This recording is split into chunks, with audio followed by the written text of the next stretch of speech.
Here's a general question. Why we need to celebrate and define such states that we're not in?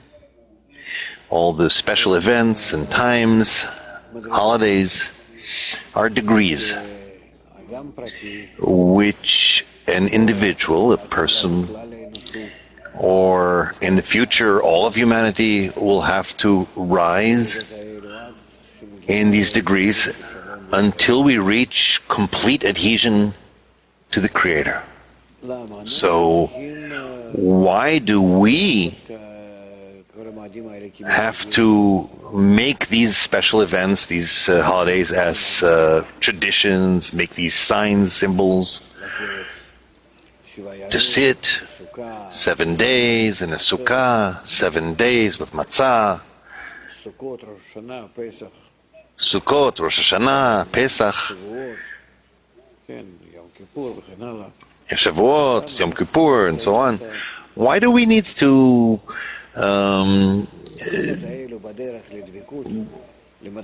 make a point of these stations along the way towards the purpose of creation, where we're not in them yet?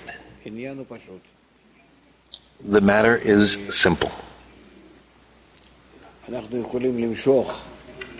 Because we can draw according to the time, motion, and space, according to the definitions of this world. We can draw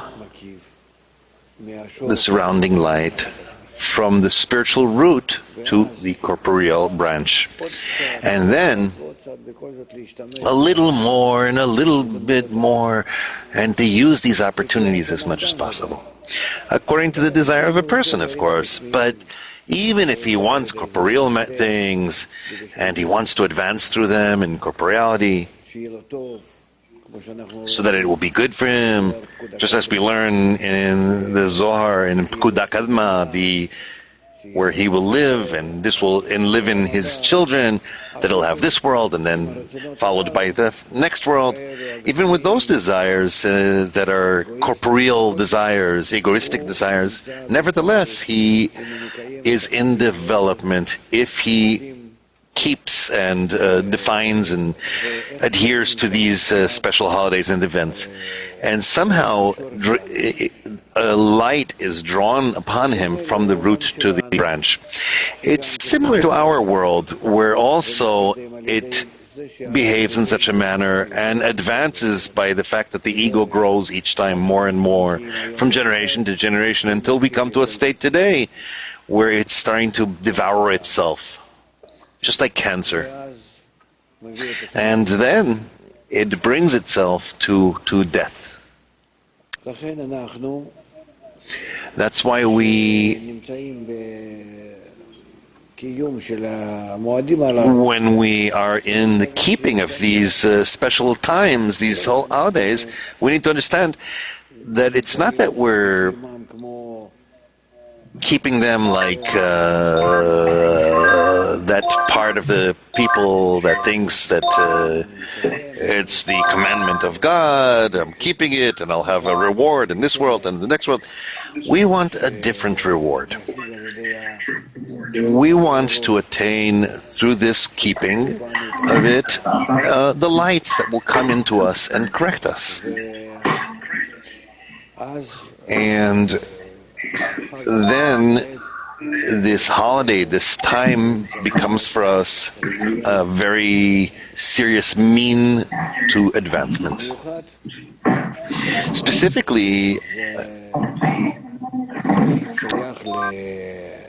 it is associated with the evening, the eve of the Exodus of Egypt, where according to the root, it is a very high root, the root of this night, where it is God of Chaya. That's what we learn when it is revealed as a miracle to the unprepared Kilim completely to this. And then the force, the intensity of the light operates in such a way that these kelim can rise above their ego and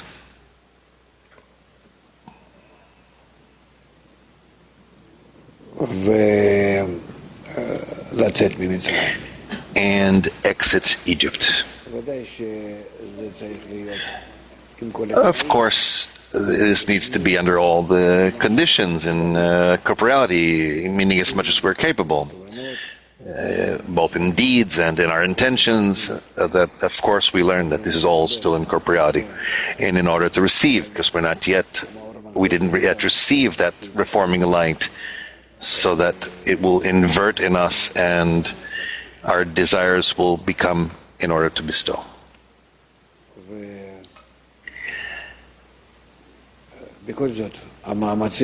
Nevertheless, the efforts are necessary for us to do, especially when we know what efforts can draw the reforming light. That's what the wisdom of Kabbalah mostly teaches,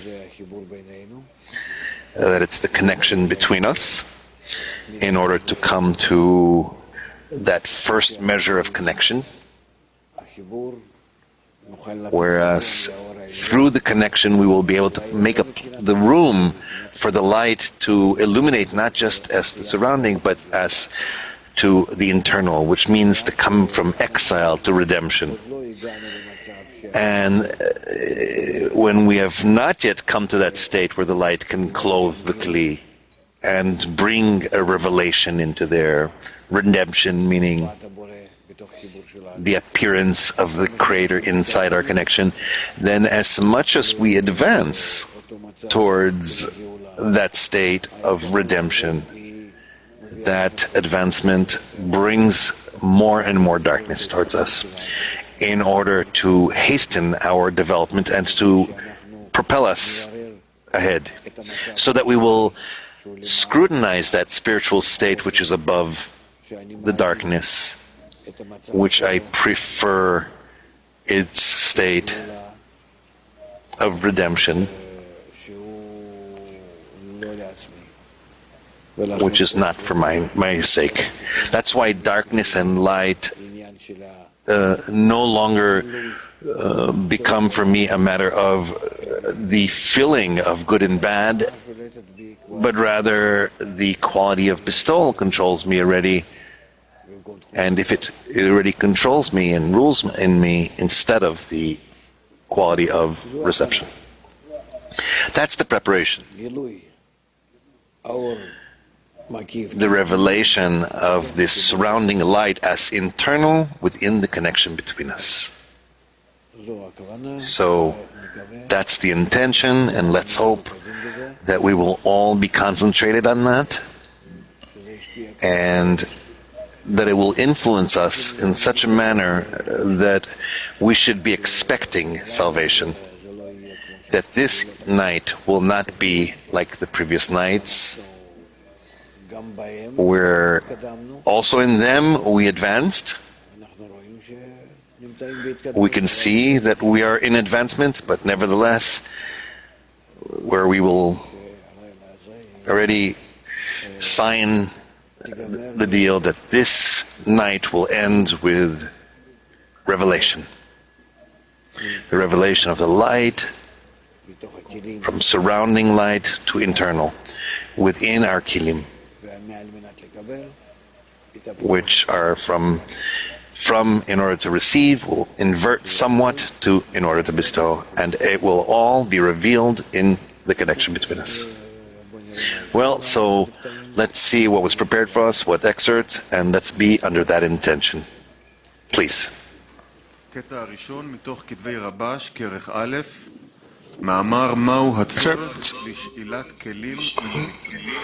the writings of Rabash, what is the need for borrowing kelim from the Egyptians? The whole matter of the Egyptian exile was in order to receive the kelim and the need for the great lights that are called inheritance of the land.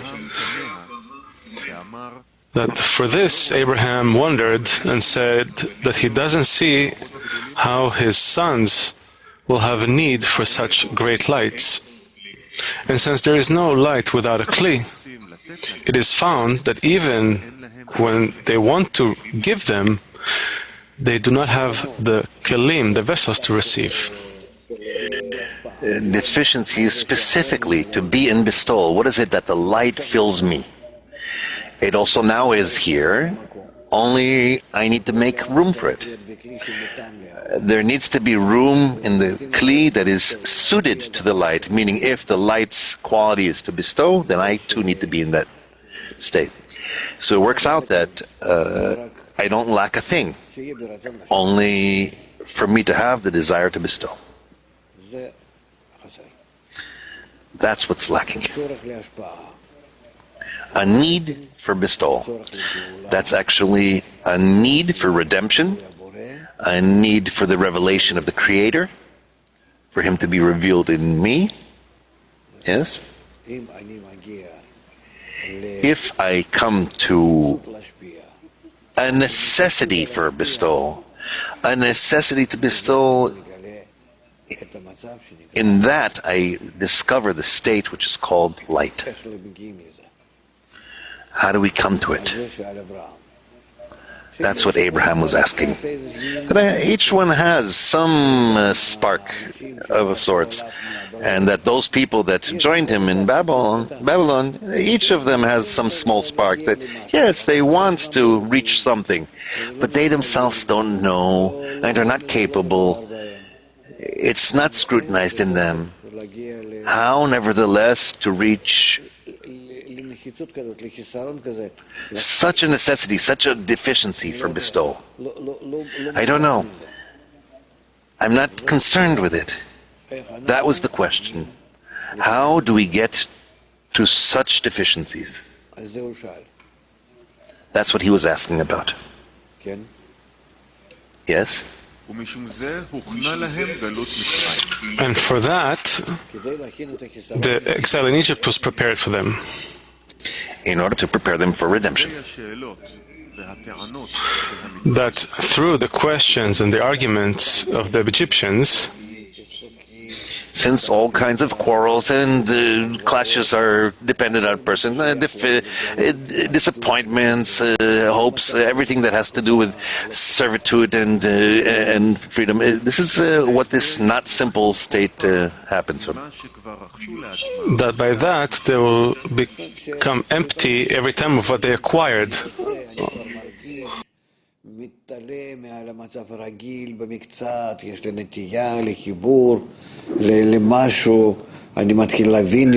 have a little bit of an inclination for connection. I feel something. I start to see things that are written in the books, and then once again I fall to a state in which I'm despaired and empty, and I'm even worse than before. And that's how it is each time. Ascents and descents, ascents and descents, and sometimes I don't control them. And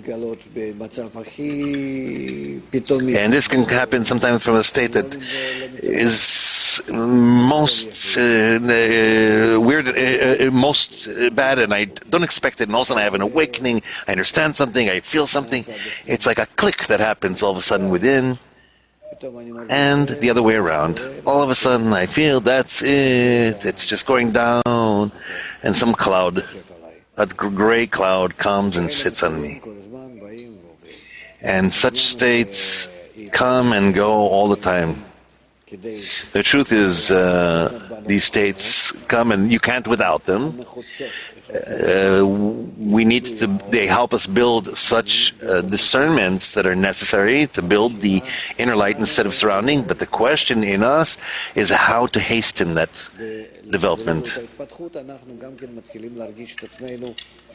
And in hastening the development, we can see also ourselves in being in such a pace, in a movement ahead, where we're doing it, where we're scrutinizing. And then we need to understand that Here, there is no possibility to avoid descents and disappointments and ascents, but the question is how I work with them. If I receive these descents, these disappointments, these degrading states in a way that I understand that I must go through them, and this state is desirable for me, and then I'm happy, and then it doesn't matter to me in what state I'm in. I'm just taking into account the pace, how fast I go through all these states, and not the states themselves. I go above them, seemingly sailing above them, like upon the waves. And by the way in which a person starts doing calculations, not with the ascents and descents themselves, but rather with their quantity, meaning as much as possible increase the pace that they come in, the frequency, then by doing so he succeeds. Participation must be in that. And how do we get to that pace? Only by us not going deeper in every state, what's happening there, more deeper inside, more, but rather that we're caring about more and excessive connection. Because if I've come to a state of either an ascent or a descent, if I want to develop from it a stronger connection between us, by doing so, I hasten the next state. I bring it closer. And both of that happens both in a state of ascent or descent. It's not important. Yes. Again, so by the questions and the arguments of the Egyptians, that by that they will become empty each time of what little sanctity they've acquired, and they would suck from them, and because of that they would always have the need to ask from the Creator to light their path, so they would be able to advance forward. Meaning the Egyptians is considered those egoistic desires that come and replace those states, those good states, and they seemingly erase the good states. It's like they, as if I don't have them, I never had them, and it's like I get such a descent where that which was beforehand in me disappears, or even worse than disappears. The ascent becomes a descent to me, meaning I feel even worse in my feeling, even worse than I was in my previous descents. That's considered that the Egyptians, that Pharaoh, is sucking from the posterior, meaning all that they did in Egypt, everything Pharaoh took, according to the rule, Chel Bala Veikena. But for the time being, it's Chel Bala, meaning that he takes all the labor that a person did, because it seems to a person like I'm so many years inside the wisdom of Kabbalah, in the group, in the study. I am I invest so much, I contribute, I dedicate myself, devote myself, and what more does there need to be here? And he can't justify the advancement, because according to the Kelim, our regular Kelim, our egoistic vessels, the path is wrong. The right path is when I'm advancing, I'm being rewarded every day, I go and add, and here it's the opposite. Instead of going and adding, I find myself in a descent. I understand less, I'm confused. Sometimes I see a little bit of some kind of brilliance of something, but the bottom line is it's not adding. A lot more confusions than discernments, much more of a bad, terrible mood, gray feeling, and not joy, because until a person exits his ego, then definitely all of his advancement towards bestowal from his ego will be felt as a descent, a loss. Okay, onwards. And they saw that every time they were going backwards. And this is what the Holy Ari wrote, that during the Exodus from Egypt, the people of Israel found themselves in 49 gates of impurity until the King of Kings revealed to them and redeemed them. Meaning we need to reach the state which is called the 49 gates of impurity. We don't know what this is, and we know that as long as we're in Egypt in a state of darkness from spirituality, concealment, we can't say where that there's some gate that I'm in, but we need to reach a state in which we are in the final despair, the absolute last despair, because the 50th gate cannot be taken into account. Without the 50th gate, we cannot exit at all. But rather, we need to understand that our despair must be truly finite. And then now the question comes, how can we cause harm? And how can we only through our connection and persistence? How can we advance? And by taking roles and taking duties and doing as much as possible to be busy in that, thinking less, but rather subjugating towards the process. The more I do that, the more I succeed. Here, actually, it is really important to be less wise, less smart, because all your wisdom will be on behalf of the ego, upon the will to receive that you're in for the time being, and therefore it won't help you and assist you on the path. It'll just make it more difficult for you until you exit completely from the path. That's why it's the servitude in Egypt means that I'm willing to be a servant in such a manner that I accept the path that I have to go through, just as Abraham was happy where he was promised the 400 years of exile, and thus we need to understand that here it's as a bull to the burden and a donkey to the weight we put on him. And there's no mind or brain here. There's just a force to work. Okay, onwards. And it appears to go against reason, since it is known that Moses and Aaron came to the Egyptians and spoke with the people of Israel that the Creator wishes to take them out of Egypt. The Egyptians are considered the egoistic for reception desires in us, for those who want to exit and uplift from there. And Moses and Aaron are the middle point, that point of scrutiny, that expert point in us. And they performed all those miracles in the Egyptians. And from seeing the 10 plagues received by the Egyptians, surely this should have brought the Assembly of Israel to sanctity. As if these miracles and actions are something, we think it's something new, that this path is special, it really, something opens up. Sometimes here and there we do feel as if we have an engagement with some force that is in nature and that it makes changes in us.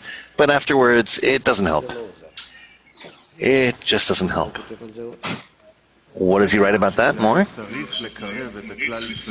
Surely this should have brought the Assembly of Israel to sanctity, and not to perform an opposite action, that they fell each time to a deeper gate of impurity, until they arrived to such a time when they should have left Egypt, meaning there should have been great preparation to receive the light of redemption.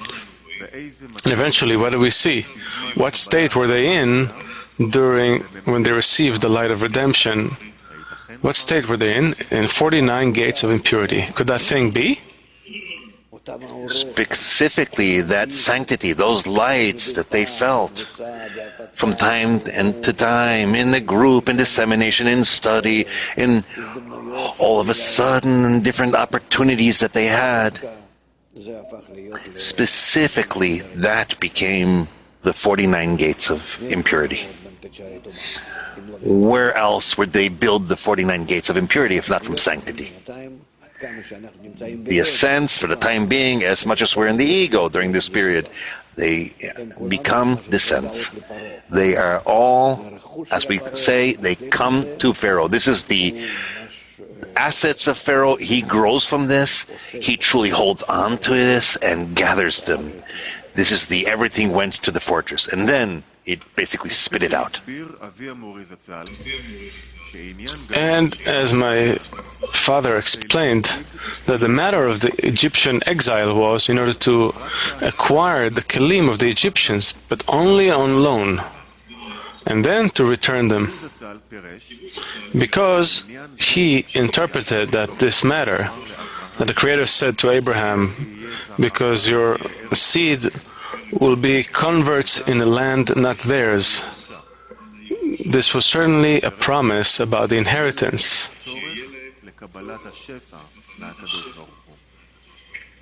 Meaning they will have a need for receiving the abundance from the Creator, because the fact you want to exit the enslavement by Egypt can only happen with the help of a soul from above.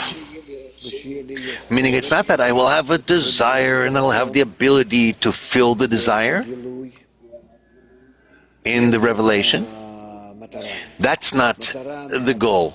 The goal is that from the states that I go through, from the ascents and descents, is that I will need and will want to be the Creator's worker, meaning that I will have to do acts of bestowal without any calculation to myself. That it's not towards revelation that I should long to, but rather the labor, the work, to the acts of bestowal alone, without the reward. Then, each time they will need the help of the Creator, and from that they will have the need each time to continue in greater and greater steps. Therefore, the Creator wanted them to take the kelim from the Egyptians, meaning the questions and the arguments and all their desires, that these are the kelim of the Egyptians. But not that they would truly take those kelim, those vessels, rather that they would be on loan, only borrowing them, meaning they will take the kelim of the Egyptians only in order that they have the need to fill those deficiencies, but not to truly keep those kelim, because those kelim, meaning those thoughts and those desires, do not belong to the people of Israel. Only they are on loan, only temporarily. And later they would have to return them, meaning they have no business in their questions, and what they took is only temporary, meaning so they would be able to receive the lights called inheritance of the land, as the Creator promised to Abraham. What's happening here? I am in an egoistic state. In this egoistic state, I developed for thousands of years. We are all already very old. We've been through many incarnations. The Reshimo in us is a Reshimo. There's no new kelim. It's all old. We're going through incarnations and incarnations, and now we have come to some very critical incarnation, a very detrimental incarnation. By what do I acquire great desires? It's not important to me for what these desires are. It could be for the light, for pleasures, For anything, it's not important. By what? By the fact that I see in these desires the ability to fill myself with pleasure. How do I come to the big desires? That's what Abraham was asking. How do I get to these big desires in which the light can clothe them and be revealed? I need to see a great profit in these desires, because just like that, desires is a negation. And I want to just want. I want to feel a great hunger, like a person who hasn't eaten for a week. If someone wants to feel that, that's suffering. Do I, God forbid, want to feel like I'm sick? Like I really want to be healthy, but for the time being, I feel like I'm truly in lack of all. Do I want to feel such feelings? No. Now comes the question, how do I come to such big desires? Yes? Truly barrels of desire, I don't know, some such big ones. And after all, my ego will reject me from this. I can't get close to desires just like that. I don't want to feel any desire that is empty, because that's suffering to me. So how do I, and this is what Abraham is asking, help me maybe express this. How is a person capable of reaching to deficiencies, to spirituality, towards bestowal, towards love of others, towards giving, so he will give everything, his whole soul? It's not just these nice words, but truly meaning simple and to the point. How can he get to such desires? Even furthermore, to come to such desires and understand that he hasn't these desires for, he doesn't have these desires for bestowal, and that he will be in the 49 gates of impurity, the opposite of it. And those desires are completely empty. How is it possible? Without that, I don't open spirituality. The smallest spiritual light is a billion times, let's say, a billion times of all that has been revealed to all of humanity and all the pleasures thus far. Okay? Imagine to yourself all the pleasures that all of the people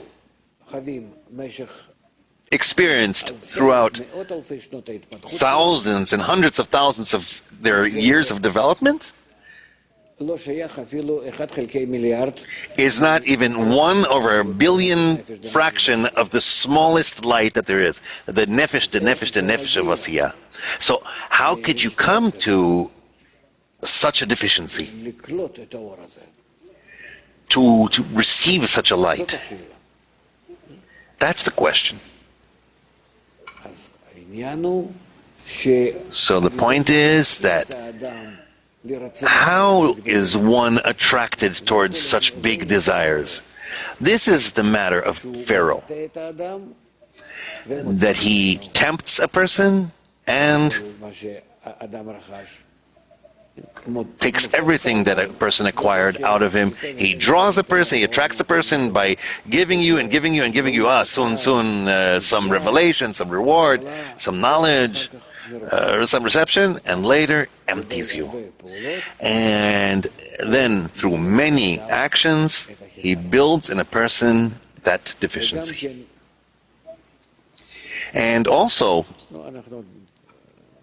well, for the time being, where are you right now?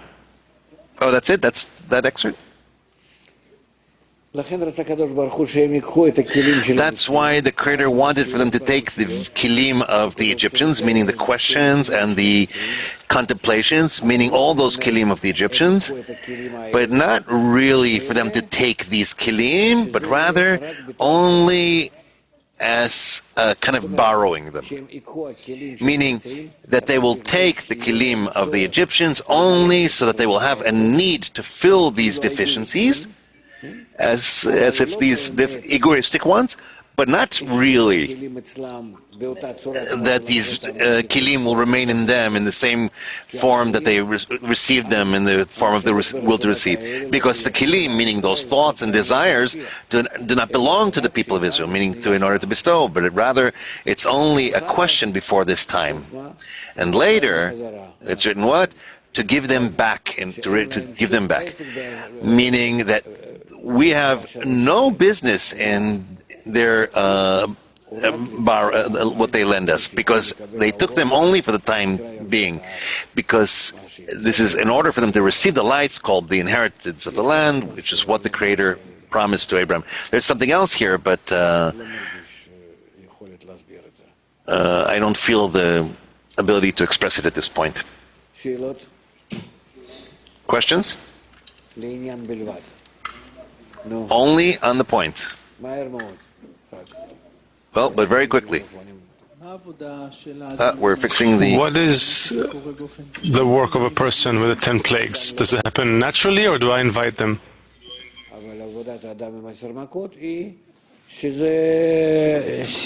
It's not written here about the 10 plagues, but the work in the 10 plagues is completion of all 49 gates of impurity. Yes, John. Someone to translate?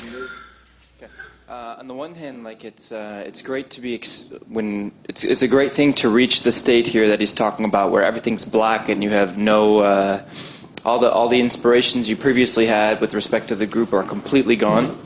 מצד אחד זה נשמע כמו מצב ממש נפלא, כמו שהוא מתאר פה, שהכל שחור וכל התעוררות כלשהי כלפי הקבוצה היא נעלמת לחלוטין. On the other hand, it's really a troubling state, because no matter what advice you give us in terms of what we need to carry out, your body is resisting it so strongly that you can't carry out what you're asking us to do. There's nothing in it at all, emotionally. מצד שני זה מצב מאוד בעייתי, כי הגוף ממש מתנגד לכל המלצה שלך לעשות כל דבר כלשהו. ממש הגוף מתנגד לזה. אני נותן המלצות רק גשמיות.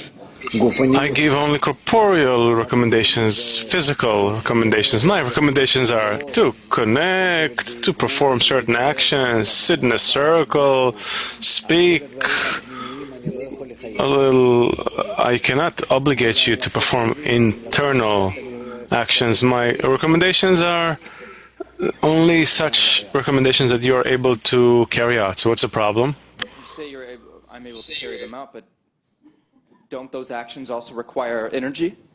אתה אומר שאני מסוגל לבצע אותם, אבל הפעולות האלה הן לא גם כן דורשות איזושהי אנרגיה כלשהו, כוח? הכוח הזה זה כוח הגשמי. This strength, this energy is corporeal strength. That's why our state, when we're in Egypt, it means that the Pharaoh provides the fuel to us. We have no problem to do it. If a person feels that he's unable to do anything,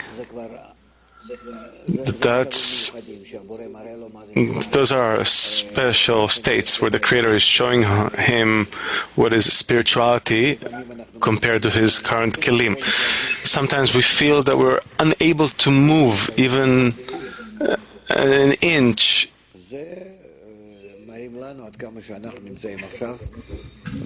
They're showing us just how helpless we are, how much we lack fuel, and there's no reward for any action, even the simplest of actions.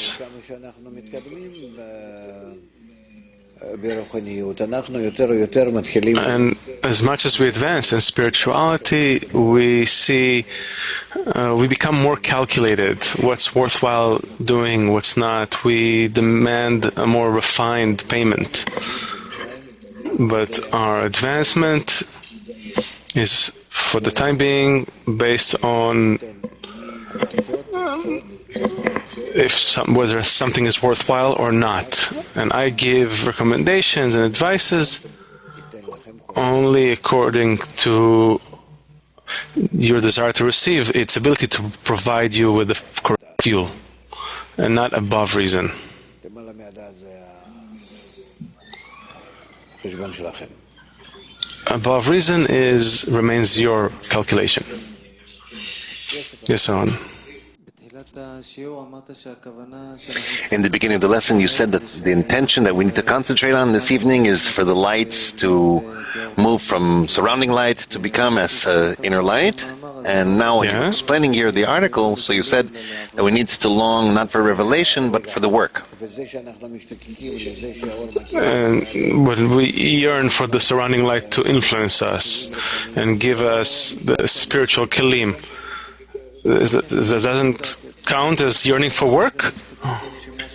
Yes, but accordingly, I would like to know the definition. What does it mean that you long for the surrounding light to be inner light? This inner light, Opnimi, is the strength that it gives me to perform actions without receiving a reward. Yes.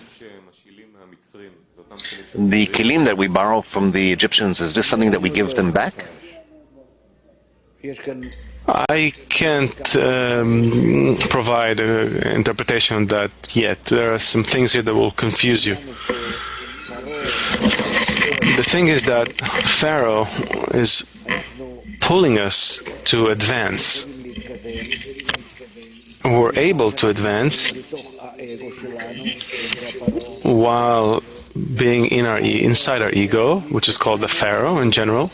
And this ego is bringing us to spirituality.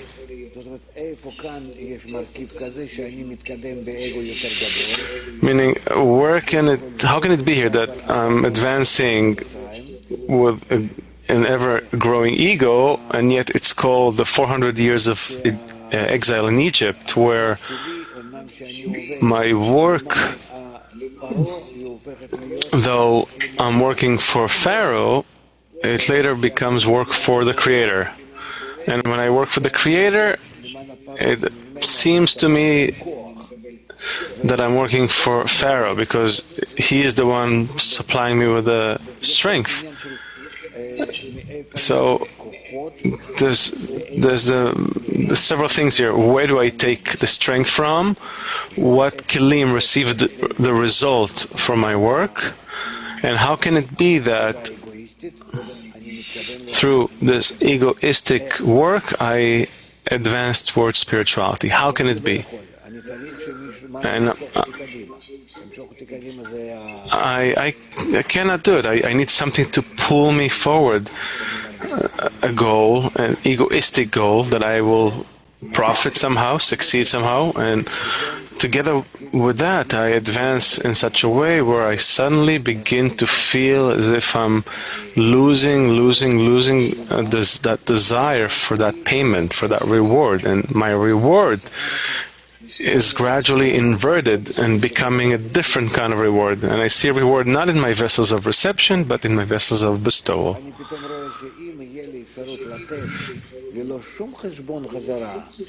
I see that if I have the possibility to give without receiving anything back from myself, it will be something very special. But together with that, I feel that I'm incapable of doing that. Let's say 100 shekels. What's 100 shekels? $25. Take it out of your pocket and give someone. I feel that just taking it out of my pocket and giving it, I might be able to do it. Before I could do it easily. Now I don't know if I'll be able to do it as easily, but to truly make it giving, an act of giving, I cannot. I begin to see just how impossible it is for me to perform any action, corporeal, even more so spiritual action, that will be an act of bestowal from me outwards. And this is called the beginning of the sensation of the exile, of the enslavement. And a person flees. You say, am I advancing? Is this advancement? It's better. I'm better off sitting at home.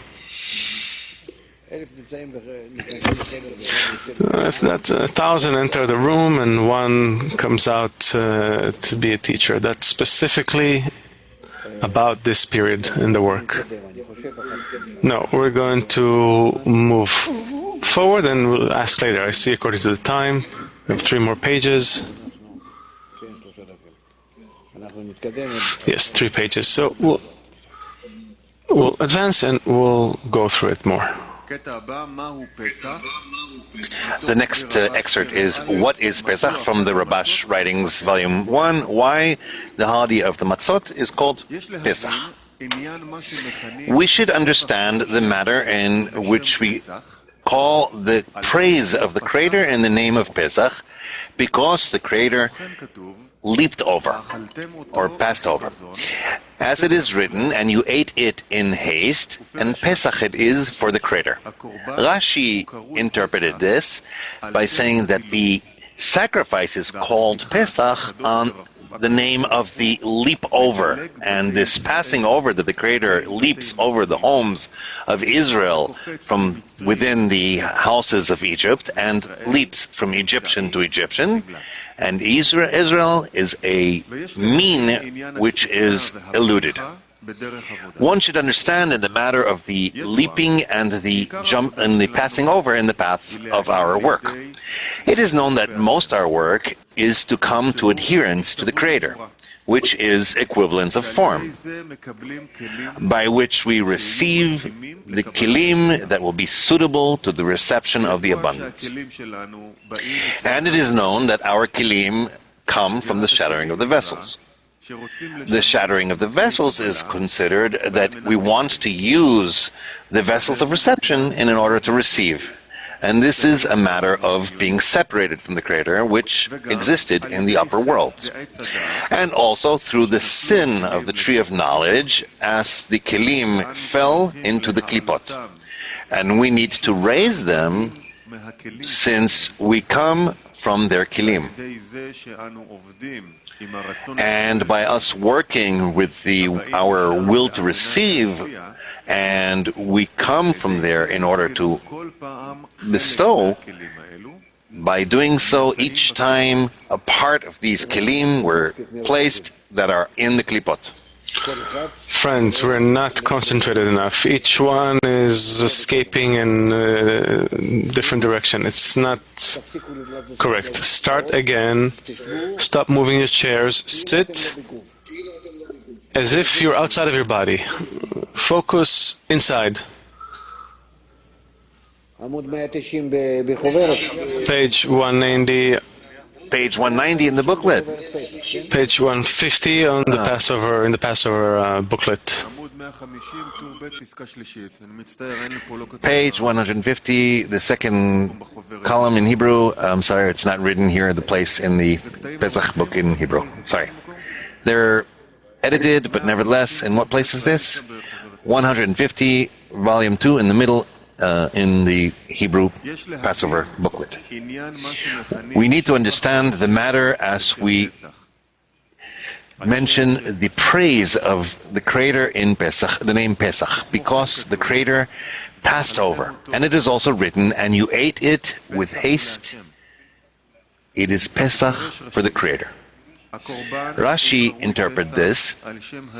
The sacrifice is called in the name of Pesach, after the name leaping and passing over, that the Creator skips over the houses of Israel from within the houses of Egypt.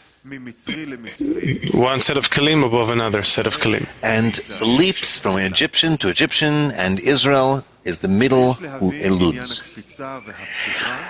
One needs to understand the matter of the leaping and the passing over in the path of the work.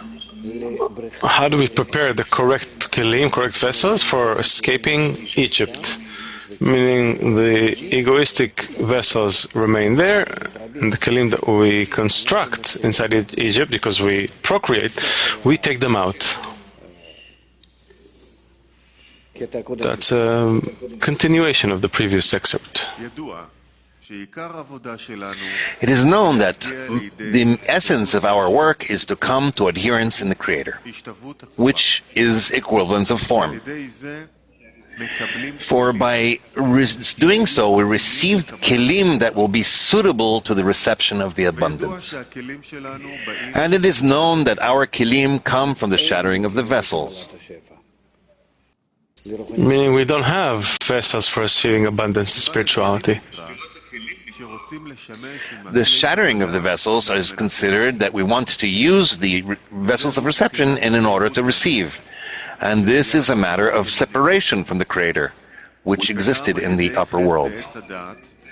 And also through the sin of the tree of knowledge, as the kilim fell into the klipot, and we need to raise them, because we come from their kilim. And by us working with our will to receive, which come from there and in order to bestow, hence they were placed each time and corrected each time part of those vessels which are in the klipot, and we raise them to sanctity by wanting to be of service only with the intention in order to bring contentment to the Creator. Meaning we have to change our intentions and we have to grow our desires. And each and every time, each and every day, slowly, parts of the klipot are scrutinized, which are considered receiving in order to receive, and they are corrected so that they will be able to be used in order to bestow. And the order is that a certain part is raised to sanctity, and then again they are brought down to a state of reception. And we even forget that there is a matter of bestowal. But later, a person once again receives an ascent, and once again takes that part of his will to receive and overcomes it, and again corrects it in order to bestow. And this repeats itself each time until he receives a certain measure of reception which he got in correction of bestowal. This is called ofanim, modes. And then, once again, when a person receives upon it and takes that part of the will to receive in him and overcomes it, it once again connects it. And this repeats itself until he gets a certain measure of reception, which he received in order to bestow. In this measure, there's a place to enter all the upper abundance in him, and the kli becomes, by joining the ascents that he had to one kli, as it is written, 1 penny and another penny is added to a great calculation. This is how we should interpret the matter of Pesach, as our sages said, for he leaped and passed over from Egyptian to Egyptian, and Israel, the middle, eluded. This means that every descent is called the Egyptian, meaning that he receives everything for self-love, and Israel in the middle, meaning ascent, as he overcame and did everything in order to bestow, and not for his own benefit. This state is called Israel. But later, once again, he descends. It is found that once again he goes down to the state of an Egyptian, and this repeats itself again and again. And Israel eludes or runs away, meaning that he runs away from Egypt and enters into the discernment of Israel. And for a burden to have a complete kli that will be qualified to accept within it the upper abundance, the Creator passes from Egyptian to Egyptian, meaning that he takes into account only the matter of Israel that there is from Egyptian to Egyptian. בין ישראל לישראל. האם אין על זה בושה? It appears there's no stopping between Israel and Israel. Rav, is there no shame here? Is there there's such a miraculous filter that all the cream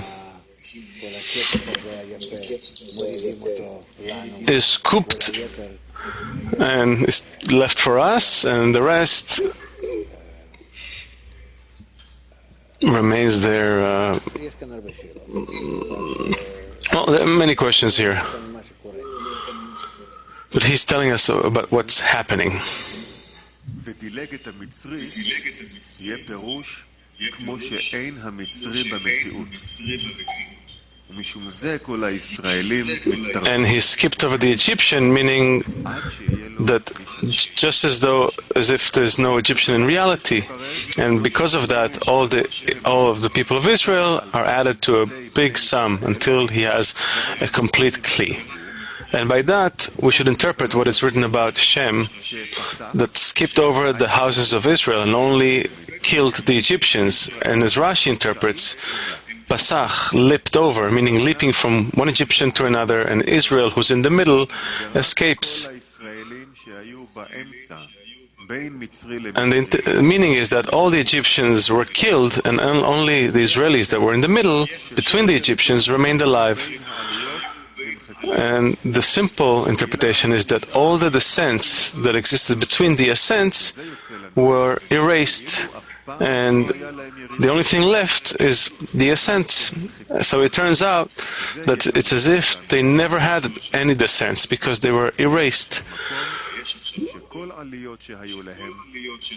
Which means that the Egyptians were killed, and now there's room for all the ascents that they had to unite into a single state. That there are many aspects of the will to receive that is corrected in order to bestow. And anyway, it was a single kli, a single whole kli for the reception of the light of redemption that is called the Exodus from Egypt, when they exited to freedom from enslavement, and they were enslaved to self-love, called the Klipa of Egypt, as it is written, and it will take his people Israel from within them to freedom. Rav, questions? No, Tzvika. Tzvika. הוא אומר פה He's saying here, and the order is that they raise a certain part to sanctity, and then again they fall into a state of reception. I ask myself, are we holy? Can we bring a kalim to bestowal? Rab, I don't know what and how and why you deserve anything, but suddenly you receive an awakening. You have better thoughts. You feel yourself in an ascent. You know, some things come to your heart and your head, and you're filled with things that are above the mundane. Your calculations become a little cleaner. You know, it comes to a person. This is the light that shakes the vessels. Tzvika, how is it possible in our lives, in our will to receive on a day-to-day, from those descents? What does it mean to bring myself up to the direction that's counter-reception? Let's say in the direction of bestowal. But how do I come out of this descent day-to-day? Rav, you cannot do it. Tzvika, what? I do nothing? I fall and that's it? And what am I doing here? Rav, you're like a yo-yo, you know, on a string. That is the one plays with. Tzvika, what do I do? Rav, you do nothing. You're the yo-yo. That piece that at the bottom of the string that goes up and down. That's how it's called, right? Tzvika, they tell you specifically with your wife who comes and knows you and you eat your heart. Rav, what do you do with her? Tzvika, what do you do? Do you argue with her? You fight with her? If she says something, you're gonna rip back into her? Rav, you need to try not to. Tzvika, so what do I do? I study Kabbalah, okay? My wife comes. I'm taught not to respond, not to talk back. What do I have to do? Rav, you have to say, a person's wife is like his body. Whatever she says to me, it's my ego tells me, my will to receive.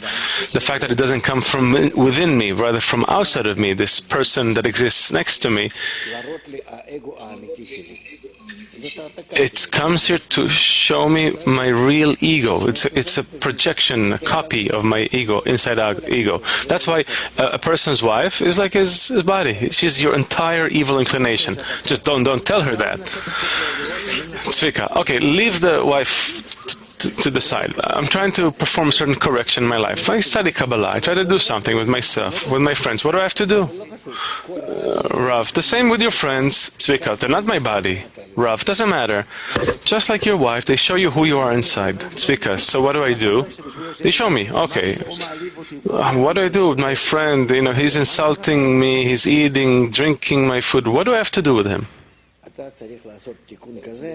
Rav, you have to perform such a correction on yourself that instead of a friend, you will see the Creator doing it to you, and He's doing it to you because He's trying to bring you above your ego, where then nothing that anyone will do to you is going to influence you. That's number one. Number two, above all these disturbances, you're going to discover love. The Creator's attitude towards you, you will discover it as love. If the whole world will come to you to put you down, to spit on you, disregard you, disrespect you, completely trample you, you should reach a state where you will see in that the pure love from the Creator, infinite love. Yes. Tzvika, I want to receive an advice. Rav, you need the upper light to bring the correction. Tzvika, what do I have to do personally? The Creator understands, but what do I have to do personally in front of the friend that insults me every day? Rav, you have to be included in the group, as he's writing in the article of Freedom, that there's nothing more in it except for the inclusion, intermingling in the group, and by that to draw the light that reforms. There's nothing else for you to do. No other thing on which to build your good future. What are you asking about? I don't care about anything people do. I know everything they do. I'm unable to do anything in response. These shout at me, and those throw something, those spit, and those do something, and each one hate, and that's all great. It should only awaken me to draw the light. I have nothing, no other way in which to improve my situation. I'm talking about it egoistically. I want to overcome, to defend myself. Even that. I speak very egoistically. How do I position myself with respect to the world? Let's say, with respect to the people of Israel. They hate us. With each passing day, greater and greater hatred. What to do? The fools come out, no, we're good people, we're not like that, we want to be friends with everyone. Such foolishness. They work against the Creator who disrupts everything and destroys everything. What do we have to do? Care about the light that reforms. There's nothing else in us. And not even go out. Where is your free choice? Where is the action you're capable of doing? It's not just some magic act. Rather, the only practical action you can perform, only by uniting with the others and reaching a state that you draw the light that reforms. That's it. This light will correct everything, arrange all the kelim. So what are you talking to me about your wife and everyone against you? You say, I'm surrounded by dogs. Everyone is coming on me, right? Those insolent dogs. It's only to awaken you towards the light. There is nothing more to ask. Nothing more to ask. That's a question about all the troubles and the answer for all the problems. There's nothing more. Yes, there's someone here.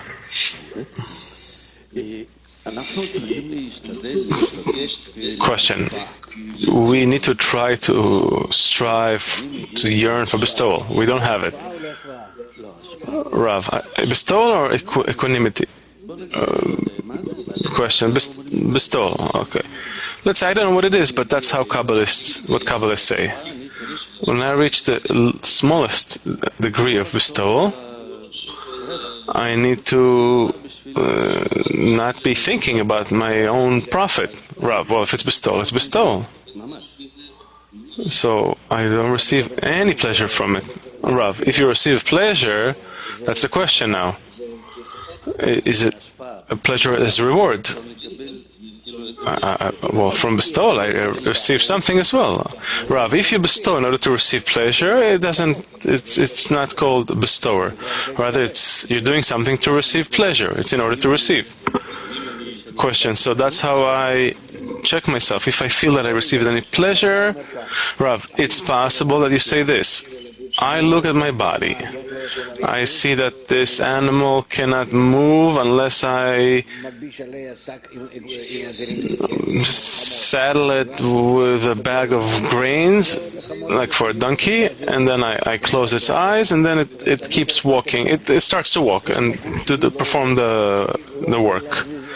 Meaning, I have to provide some reward, some pleasure for my body to work. I cannot move my hand or do anything inside or outside without pleasure. Pleasure is that energy that I have to provide it, like the donkey, like the grains for the donkey, for it to operate.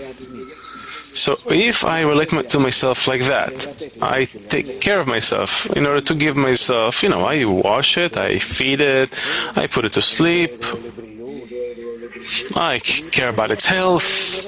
I treat it like my possession, like my very close animal. There are horses that cost $50,000 or $100,000, more than a car. Even those cost $1 million. That's how I have to treat my body. And then I give it. You cannot work without receiving a reward? No problem, I'll give you some reward so you would work. So you already treat it like a donkey. You separate yourself from that animal. That's quite all right. Give it whatever it needs. Question, and how do I begin to feel something? Rav, well, there's a little something. Question, well, that when I bestow, like a Kabbalist. Rav, meaning how to feel that I'm bestowing? That's a question. By bestowing to someone, do I want to receive pleasure from it? Let's say I give something to my little child. I receive pleasure from it. So I do it in order to receive pleasure. If I bestow the way I bestow to my own child, to the neighbor's child, which I hate, well, I don't hate him, but I have no feelings for them. Can I do the same action? From time to time, you give something to like the neighbor's kid, as if you like it. You get a certain pleasure. I give him a little joy or something. Being large. I also understood that it's not something that we have to reach. That's not the thing we're going after. So there's no chance. Nice, beautiful. No, that's the right conclusion. You reached the right conclusion. We have no chance of performing any action of bestowal. That we're in such a bubble called Egypt, and that's it. And we cannot leave. Except there's only one action called free choice.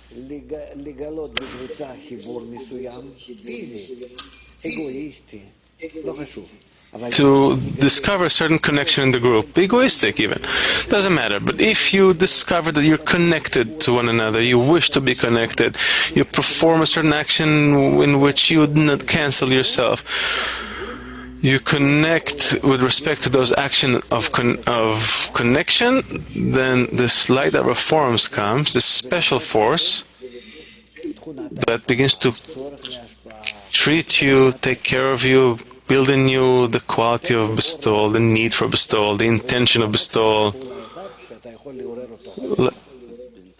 Let the light work, and only one force that you can awaken on you. So for the time being, we're just doing the game, and It's not only and it's not in the meantime. It's all the way till the end of the path. It's no other choice. Even when you reach spirituality and you discover the lights, you have to perform the same actions of connection in the group. Thank you. That's it, guys. Oh, these are the usual suspects. What do you want, Eli? We have a question from Los Angeles. Moshe from Los Angeles is asking, how can you make it in the work such like you're leaping over the Egyptians and there's a kind of a regular pace of these work? We don't do it. The Creator does it. The Creator skips, leaps, Pesach. It takes only our ascent and combines them into a single great ascent, and He doesn't take into account the descents. No. They're the usual suspects again. Yeah, Red Riding Hood. Happy holiday. The work of Pesach and the work of Zion, is it the same thing? I don't know what you mean. Zion is from the concept of exits and entrance, the changing of states. No, we don't have such a work of Zion, Zion, because from Zion the Torah will come out. It's exits, but the work is not called this way here. Let's work according to the text. Okay, we'll continue. The next excerpt is from the Rabash Writings, Volume 1, Why the Feast of Unleavened Bread is called Passover. It's also in the Hebrew booklet, in the fourth from above. And we're starting with, one should understand. ב-153 טור ב' פסקה רביעית מלמעלה שורה ויש להבין. Wherein, why is Passover called haste? יש להבין מה שכתוב ואכלתם אותו בחיפזון. And you must understand what is written, and you've eaten it with haste, because the Passover is for the Creator. Pesach to the Creator. And why is Passover called, you shall hasten it? And it's called haste, according to Rashi, because the Creator leaped and passed from Egyptian to Egyptian, while in the meantime Israel escaped. And we see that the matter of leaping to the end means to hasten the end, although it is not time yet. And because he hurried himself, for that Passover is called haste, as if they had to hurry before the Egyptians awaken, who were with Israel, since it was not their time to be corrected. Hence, he hurried and saved whatever he could save, namely, that only the state of Israel received correction and not the Egyptians. For this reason, it is called haste. So it's not the haste, not the skipping over, not Pesach, the passing over, the leaping. It's not dependent on us. We just need to do our work. And the Creator already scrutinizes our ascents and joins them together and brings all our descents down. He arranges everything. Rather, that's why I'm saying, why do I try to be more specific here? Because we need to do only our work, just our work, not to run in all kinds of directions. And now we, with the help of the Creator, we are starting from tomorrow, or from the day after tomorrow, we should say, we're going to start studying the article freedom, free will, free choice towards Independence Day, and then we will scrutinize these matters even more. Just one simple action we have to do, which is connection in order to draw the reforming light. This whole action is considered Torah. That is what we can consider observing the Torah, to do the mitzvot. There's no more than that. Why don't you read it again? It is important to understand why is it written, eat in haste, מדוע נקרא since this is the Lord's Passover. And why is Passover called haste? הפסח? According to Rashi, Passover is called haste because the Creator leaped and passed over from Egyptian to Egyptian, while in the meantime Israel had escaped. And we see that the matter of leaping to the end means to hasten the end. והיות שמיהר Although it is not time yet for the end. And because he hurried himself, the Passover is called haste, שלא התעוררו המ- as if they had to hurry before the Egyptians awaken, who were with Israel, since it was not time for them to be corrected. Hence, he hurried and saved whatever he could save, namely, that only the state of Israel received correction and not the Egyptians. For this reason, it is called haste. בסדר? Okay? What? What is the principle in the work that he hurried and saved only that which he could save?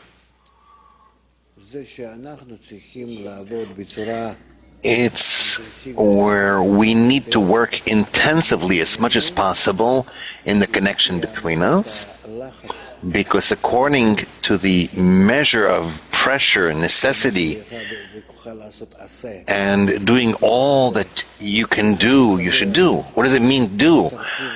Connect, join each other closer and closer, be as much as possible as one man and one heart, as much as possible be connected to the above, to the Creator, and below, to the external public and to the whole world. הציר הזה, מידת So as much as this axis or the measure of the pipeline, however you do this, למהר את הכיוון. that is considered to hasten the pace. It's considered that Israel hastens the times, but our work is not in hastening in time, but it's through the pressure, in as much as we establish, stabilize it more and more the place for the revelation of the light, for the work of the upper light on us, would be more precise to say. זה אולי כדאי לדייק. אני לא That's maybe something that we should be more precise with. I'm not looking for the revelation of light, I'm looking for it to be revealed and to correct me. Meaning for me more and more to feel myself connected to others. By doing so, that's how I measure my success. The result of the bestowal of the light, I feel תוצאה מהשפעת המאור המחזיר the result of the bestowal of the reforming light, כמה שאני I feel by מצטרף לחברים. me getting closer and closer to the friends. And as much as immediately later, I hate them even more. That's clear, yes? וזה הזירוז. And that's the hastening. מהירות, דילוג. That's the speed, the כל עבודת המצרים. speeding up the end. The whole work of Egypt is just in this. What do we need? Other than connection, do we need something else? כדי לגלות מ"ט שערי In order to discover the 49 gates of impurity, how much we hate each other, how distant we are from each other, not capable of connecting in any way, manner to each other. That's considered the revelation of the 49 gates of impurity. What do we mean about the 49 gates of impurity? That I don't discover in me any inclination, desire, thought, anything in me that I will be able to connect it to others with, to correct the shattering. אתה צריך את זה. Nothing. כי אז יש לך צורך. What do you need that for?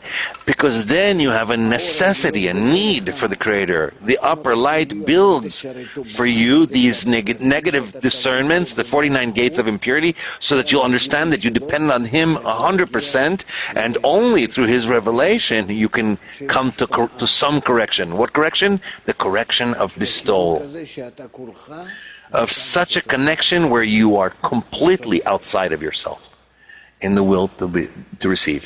תחשבו על זה, איפה כאן ההבחנה. Think about this, where the discernments are here. לזה צריכים להגיע. That's what we need to reach. Yes. ואיך אני מכוון לתיקון ולא למילואים? And how do I aim myself for correction instead of filling? That's what you need to do. That's exactly the whole work of Egypt. Why is it 400 years, 4 stages? Because you're moving from stage to stage and you're defining that first you wanted to receive all the pleasures in this world. And then you want to receive some revelation in the upper world. And then you're saying that, no, I want to be in the degree of the creator. Then you understand that it's through the connection in the group, and so on and so forth. And that's why you go through all these stages. I'm not telling you this in one after the other exactly, but these are all sorts of discernments that are coming upon you, which is the things that will be in your eyes as success. And then you change the things in you. That which was beforehand work for you is now reward. Just as Arazi said, that the tip of a needle is just where you can put the thread in for the work. Yes. So, if I understand correctly, the change happens by the light that reforms. Yes. And if a person discovers that he's not in the intention of correction, but rather the intention of fulfillment, the light will influence nevertheless, as long as we carry out it in the connection, like Rabash says, in the group, by connection in the group. Even if we're not capable of doing anything with our intentions. The upper light, the surrounding light, does not take into consideration your intention. All your intentions are all, excuse me for saying so, it's one big garbage. What is considered is that which you can do physically. Are you capable of sitting with your friends, to assemble with them together? Yes. To hug? Yes. To sing? Yes. To keep a lesson every day with persistence and yes, if you come like a soldier and do that, it's considered as a bull and a donkey to the burden. So, and if you do this and you're precise and you want to be precise in this, then you need to think, that's it, you need to think only in the precision in keeping these matters. Your heart, you're not the lord of your heart. On the contrary, with the same persistence, you leave what's in your heart for the light. That I'm leaving for you. You correct that. And these things, I'm capable. I do. Divide it. And you will see how much this will work. Only the lights shake up the kilim. I will demand for myself, no, how I will think badly about Neve, and I want to bring him down, and so on and so forth, and I'll be sorry about that. I'll be sorry. That's nothing. It depends on the measure of light that illuminates upon me. Now it's working on me in such a way that I want to bring you down. And another minute, oh, he's so good and nice, he's a good guy, he loves me, we're friends. So I think about you. Where does that come from? It comes from the illumination of the surrounding lights, the Ol Makif. Illuminates a little bit more. I'm a little better to you. Also corporeality. I'm not even talking about spirituality. All the intentions are only in the hands of the light. But to awaken him with intensity, force, more power upon you, you're capable. How? Through the actions that are all within the framework of this world. That's it. Bring your body, sit it on this chair. Arrange for yourself a cup of coffee so that you don't fall asleep. Open the book and start reading. And it doesn't matter if you don't see anything in the book, and it doesn't matter that you don't even know the language that's written there. You understand? And you don't have any mind or brain for that, it doesn't matter, because it's not the wise that learns. Look at what our sages say. Only the things that you're capable. And there's someone next to you that is brilliant. He's in his brain, and the other in his persistence and in his meticulousness, and towards all these things. And you, whether you're pushing yourself, you're forcing yourself to just barely sit there, and you're like, you poor thing. You go home, you don't feel like coming back, and you will succeed if you are persistent with your forces and with what you can do. And all the brilliant ones will run away. רק לדייק במה שצריך. All you have to do is be precise in what you do. מה שלבורא Be more exact. מה שצריך, That's which is for the Creator, leave for Him. That which is for you, do. כן. Yes. מה אני מוסיף מעצמי אם אני עושה רק מה So, what am I adding from myself if I can only do what I'm capable of doing? בקפדנות לפני השיעור בוקר. You're adding by coming and being more meticulous by coming before the morning lesson, not being late, but rather coming a quarter of an hour before. Let's see you from tomorrow onwards. That's it. Then we'll talk about other additions. כולם מסכימים איתי. Does everyone agree with me? נותן דוגמה כזאת. That's it.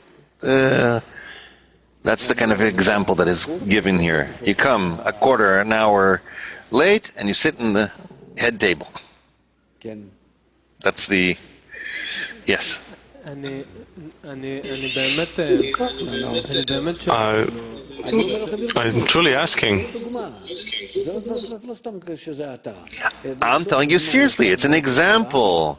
But this is a very good example for everyone that in such a manner, specifically, we need to be precise. But it's beyond my control. Ask from the friends. אני לא יודע. But I'm telling you, I don't know whether you're controlling or not. I would swallow pills against pains. I had such ulcer pains that were beyond belief, and I would barely on all four come to the lesson. Not that I'm a hero, but necessity. There's nothing you can do about it. It's a must. It's a necessity. It's the one who opens the door to the temple takes the reward for everyone. You also heard that, right? These are things that you can't give up on. It's prohibited because it's on the boundaries of your abilities, not beyond your ability. Not beyond. It's simple. Also, one who's behind the screens and sees us every day. The same thing. You have to, and it's not important really where you're sitting. You have to strengthen the lesson, strengthen the connection, be together with everyone. There's no concessions on this. There are no concessions on this. We will once again study the article, the freedom, and you will see. Only in a simple way. There's no leniency here. Just by me sitting here on my chair and participating completely. There's a way in which there are people that are really quiet, that you barely can even notice that they're there. And they're here for many years. And they're not like you, that they got the audacity that sit in the main table here and stick out like like in somewhat. No, nothing. You truly don't feel them. It's like they're filling the background for you, seemingly. But I'm telling you, specifically, if they're doing it persistently, and they usually are, they do this meticulously in a very great way. In them specifically, there's a greater potential for success than all the guys like you. Really? I'm saying this seriously. Not that that's how it is. If you ask what is my success, not because I was next to Rabash, that too, of course, but the fact that you can ask in general. There's other people that I did not miss any lesson. I filled myself with all that was possible. Tapes, writings, everything that was possible. Everything I could, I did.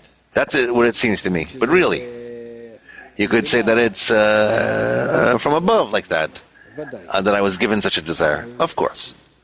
But nevertheless, here there is a certain investment, importance. You have to get importance from the friends. You have to make sure, you have to be afraid that you will fall to the degree of beast. Of an animal. There has to be a fear there that you constantly need to awaken that fear. Yes. ממש, מה יקרה אם... It's really what will happen if tomorrow I'll wake up and I won't want anything other than maybe some trip, or maybe go to the theater. I don't know what else I can go to. Or maybe get into soccer or football. Yeah, maybe something else. Maybe some hobby. להרוויח כמה אלפים. Make a few more thousands. צריך לפחד מזה, שזה... I need to be afraid of that it could fall upon you and that's it. אז... So that depends on us. And it depends on the environment, of course. That I'm preparing the environment and I'm putting myself under it so that I'm constantly under its influence. Just like I'm under that shower, the shower head. טוב, איפה אנחנו? Okay, so where are we? כן? And Pharaoh sacrifice, yes? כן. We have a question for the world, Kli, yes? Dad from New York is asking, so what's the difference between what you're describing, those actions, the actions of religious people, also strange actions against the desire? Do they have some relationship towards the affirming light, the surrounding light? Are they thinking about that? Are they thinking about their correction? מה התיקון שלנו ומה התיקון שלהם? של כל And what is their correction and what is our correction? Of all the people in the world, it doesn't matter. פתאום. No way. אתה רוצה להגיע לחיבור? You want to come towards a connection, at least in the words when you open your mouth. Are they talking about that? הייתי חי איתם 30 שנה. I lived with them for 30 years. ואהבת לרעך כמוך נראה לך. Did I ever hear from them, love thy friend as thyself, one word like that? Or in connection between them all? מה אתה מדבר? What are you talking about? זה היה פעם, בימי שבית That המקדש. used to be in the days of the Holy Temple, or in the first generations after that. From the descent of the generations, we just stopped seeing that. The last time it was some kind of enthusiasm happened during the times of Baal Shem Tov and his students, until once again it went down to the lines of earthly lines again. And that's it. And this whole Hasidic movement, which used to be dependent and based on the Kabbalah, completely went bankrupt, which is already like 200 years ago. כן? Yes? So if we have the right intention, לא נכונה, אבל אנחנו יודעים, אנחנו... Not the right intention, not even the right intention, but because of that we're here. אנחנו בסך... That's why we're here. All in all, we, בינינו, בתקווה... in the connection between us with that hope that we have, we want to awaken the reforming light, because by it we will be corrected to a state in which the Creator will be revealed. Of course, for the time being, it's in order to receive. And of course, I'm thinking, what's the revelation of the Creator? Oh, they'll probably fill me. I'll be blown up like that, like a balloon. Oh, like this. כמו ילד, אני חושב. It's not important.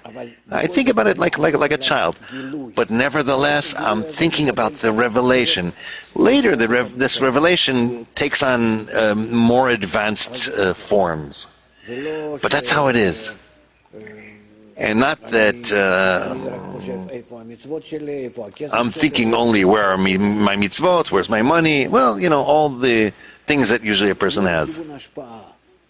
לא לכיוון חיבור. Not in the direction of bestowal, not towards the direction of connection with the others, not towards the connection with others, not towards the correction of a person or of the world, אלא רק להרוויח, but rather only to profit, to earn something. What do you want? You want mitzvot from me? I'll do mitzvot. I'll observe them. Are you giving me a reward? I'll take them. Yeah, fine. We made a deal. That's it. Give and take. סוף ההקדמה לספר הזה. Soon we're going to read the end of the introduction to the book of Zohar, where Baal HaSulam talks and explains about this, where all the current terrible state of the world, where is it stemming from?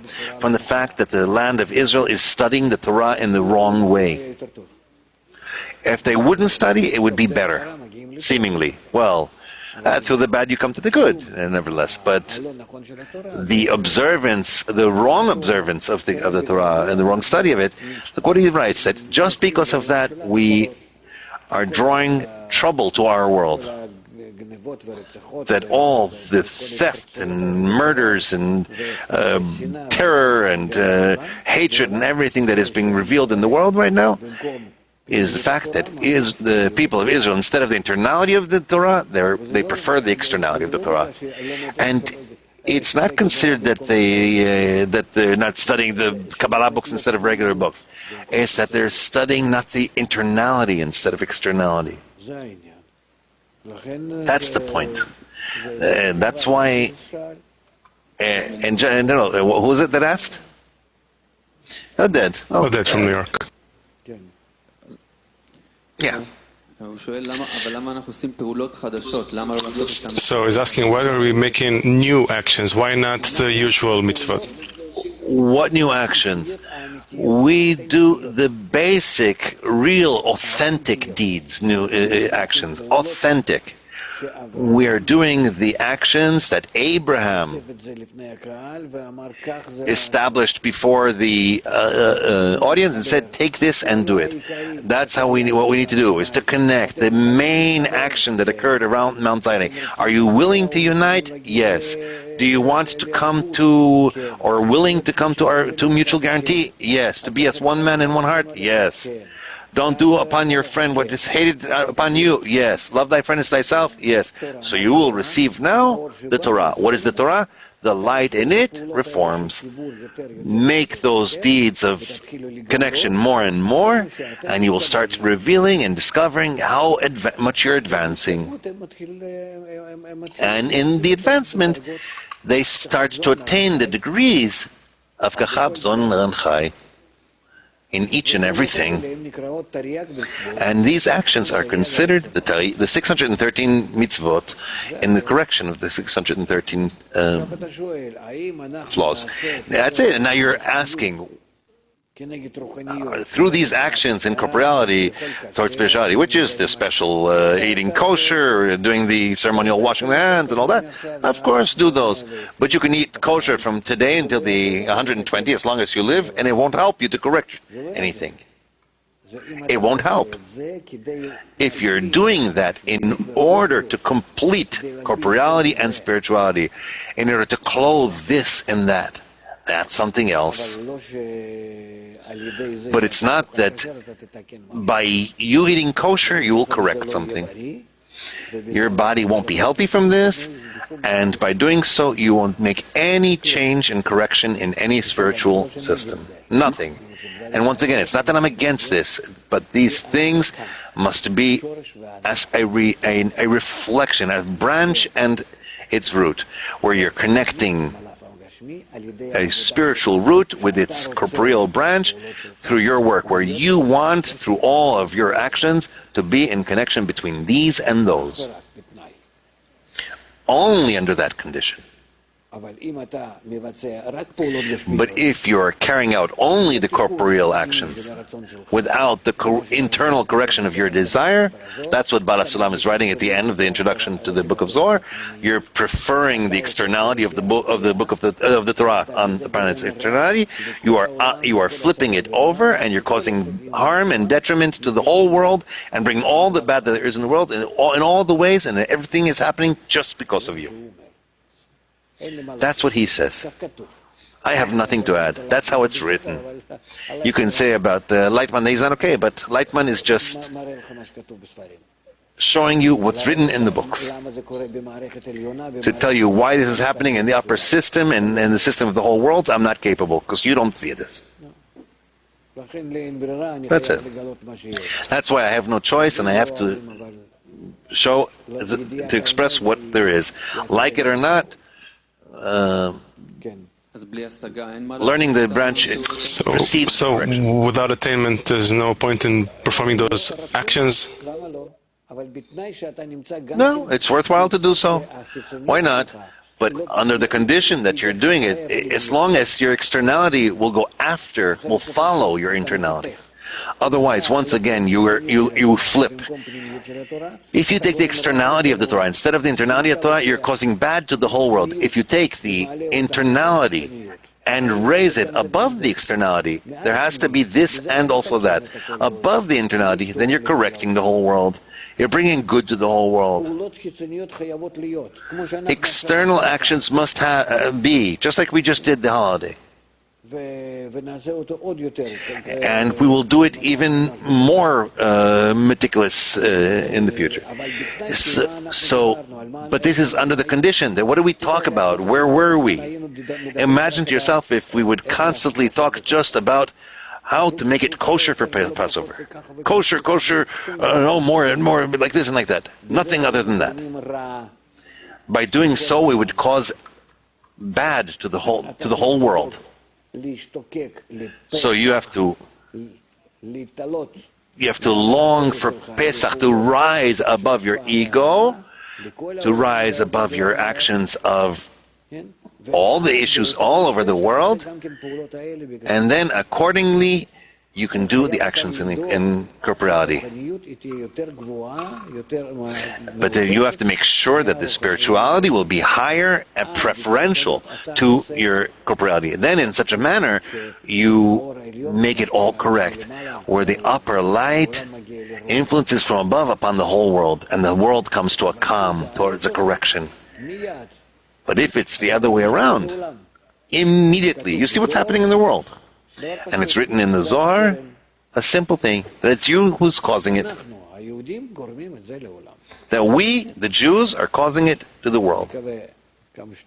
So let's hope that we will exit as fast as possible from these states and we'll do the right actions. And Pharaoh will help us. You see what it says here? It says, and Pharaoh will bring us closer. He will bring us. The article, and Pharaoh brought closer, from the book of Shmot, Shmot Aleph, in the Zohar. It's a short piece. I'm going to read it. And Pharaoh sacrificed, and Pharaoh brought it close and sacrificed as he brought his whole armament and his army in order to do the war. And we learn also that Pharaoh brought Israel closer to repentance. And therefore it is written, and Pharaoh brought closer, or devoted. Israel do not come to the Creator in a time of calm, but rather at a time when they have sorrow. Then they all come to Him, where everyone prays and prayers and requests, and pour before Him their prayers. When? At the time when the Creator comes to them with His strap, and then the Creator stands upon them with mercy, and their voice is desirable before Him in order to be ridden of their enemies, and He's filled with mercy above them. Neither them nor their reward. They give us blows and problems and torments in order to have mercy on us later. If that's how we would treat people, huh, Niv? Did they treat you like that when you were a child? No. We can see and hear you're a spoiled kid. But how would you relate to such a father that beats you up and then say, oh, you poor kid, and then he beats you up again?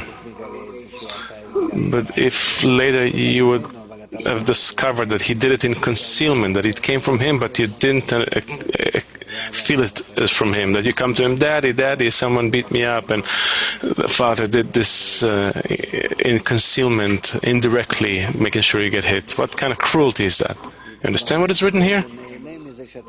Because what? He enjoys your cries, and then he can have mercy on you. What kind of a selfish way is that? It's inhumane. Is this the Creator? Even humans don't do it. What father can do such a thing to his children? Right? Read it again. It's very important. And Pharaoh sacrificed, and the word sacrifice in Hebrew is also brought close. And Pharaoh brought close, he brought his whole armament and his army weapons to do the war. And we also learn that Pharaoh brought Israel closer to repentance, and therefore it is written, and Pharaoh sacrificed. Israel do not come to the Creator when they're at a time of calm, but rather in a time when they feel sorrow. Then they all come to Him, where everyone prays and prayers and requests and pour before him the prayers. When? At a time in which the Creator brings upon them his whip or his strap, and the Creator stands upon them with mercy, and their voice is desired before him in order to rid them from their enemies, and is filled with mercy for them. This is not clear, right? He enjoys their cries, and enjoys if he can come to them and have mercy on them. Okay, we'll leave it for scrutiny. Next. Israel would come closer to the sea, and they would see the sea before them is going and is gushing, and its waves are erect upwards. They were fearful. They looked with their eyes out, and they saw Pharaoh and his armies, and there were slingshots and arrows, and then it was written, and they were very fearful. And the children of Israel cried out. Who caused this to bring them closer to Israel, to their father above? Pharaoh. Who caused Pharaoh to do so?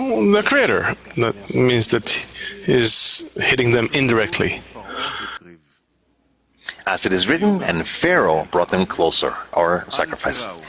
And Moses said to the people, don't be fearful, stand and see the salvation of the Creator. You have no war to do, for the Creator will do the war for you. As it is written, the Creator will battle for you, and you will plow. There is none else besides him. Rather, to discover that there is none else besides him, we have to go through such actions, such events, that then we discover it. And in such a way that is truly not grasped by the human mind, by the brain. Because this point of detachment, this some existence out of absence, that we need it in order to discover none else besides him from that point. This is the problem. I just want to say one thing, that the beginning and end of creation are found in a single point. There is no development. Rather, everything happens instantly in a single thought.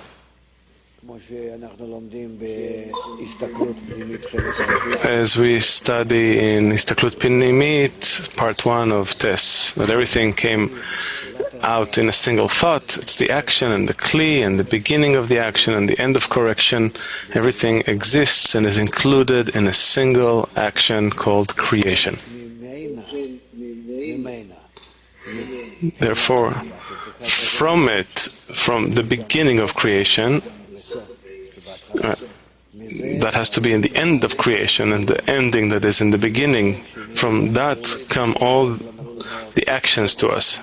And though they may seem to us correct or incorrect, impure, maybe not so nice actions, even we would never have done such things, such sly things, to hit someone indirectly and then to come to them and ask, oh, you poor guy, you received a blow. We don't understand, meaning we do not grasp that it is necessary and obligated from that plan to reach the end of creation, adhesion. And also, these actions are not what we can really describe to ourselves, but they certainly appear to us, the world appears to us as full of problems and injustice, until we discover it until we reveal it as a world full of light. And did something change? No, nothing except this, our determining the way we view things. And then you see ISIS there killing, beheading people, and then you see in that the complete, perfect actions. How? According to the degree of your correction. It's beyond explanation, only to reveal.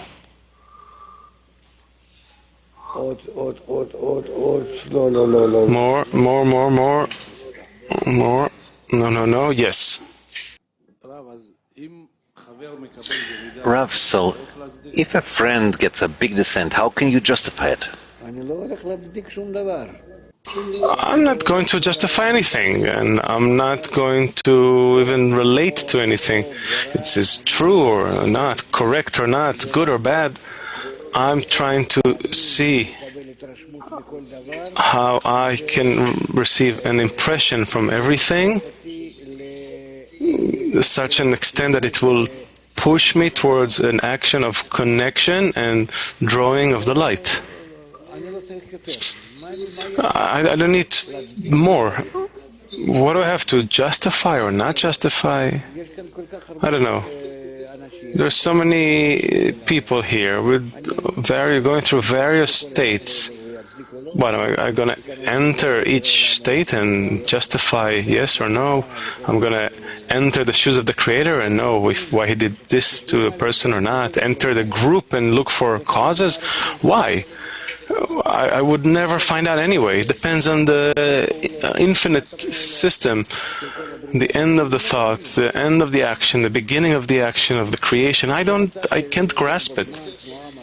It's a state above time, space, and motion. It's beyond infinity and so. Why would I get into that? I only have to do what's given to me. And as much as possible, if I will enter with my scrutiny, not just scrutiny, but I guess scrutiny, investigation, study. If I will enter this research, with this study into what do I have to do, how to draw the light, and only in this narrow range, I will only be concentrated on that portion. I want to become an expert in that. You know how we have experts in many areas. If you want to become an expert, you want to choose one thing and pound on that direction and only in that direction. So that's what I have to do. So where is my free choice? That's where I have to be concentrated. I don't care about justifying or not justifying something or someone. These things will only push me away from the correct path. So why does a person get a descent? I don't know. Is it necessary? I don't know. What are you looking at me? I don't know. Seriously. You taught us many times if there's a descent, you need to choose. Choose what? Whether you want to remain in it or continue on the path. Can I choose if I stay in the descent or not? I know myself. I chose to go on the path. I didn't choose to remain in the descent. You're in an illusion that you chose.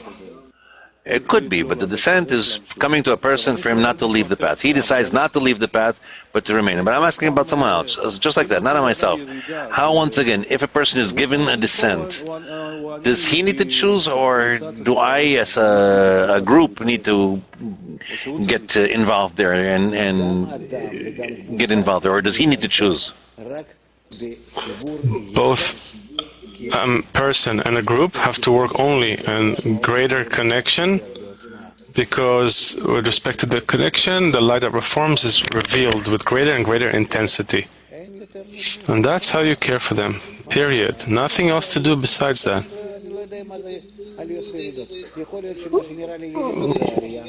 Why are you telling me ascents and descents? It's possible that what I see as a descent is an ascent, because I feel a descent in what's bad from me, or how I feel bad. I didn't get what I wanted.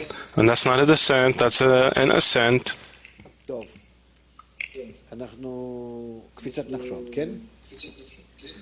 Okay, the Nachshon's leap. Let's finish with that. This excerpt is from Yalkut Shimoni, Shmot, chapter 14, number 234, Nachshon's leap. Rabbi Yehuda spoke as Israel stood by the Red Sea, saying, one person said, I am not going down, then another said, I am not going down. While they were standing, talking, and seeking advice, Nachshon, the son of Aminadab, leaped and fell into the waves of the sea. Concerning him it was said, Save me, O Lord, for the waters have come into my soul. I sink in deep mire, where there is no standing. I have come into deep waters, where the floods overflow me. At the same hour the Creator spoke unto Moses, Moses, my friends are submerged by water, and the sea is closing upon them, and the enemy is pursuing after them, while you are standing engaging in much praying. Moses answered, What do you want me to do? He said unto him, Lift up your rod. When did Moses and Israel say, what did Moses and Israel say about this? At the sea, the Lord reigns forever and ever. Meaning it's only called Nachshon's leap, this attribute that exists in us.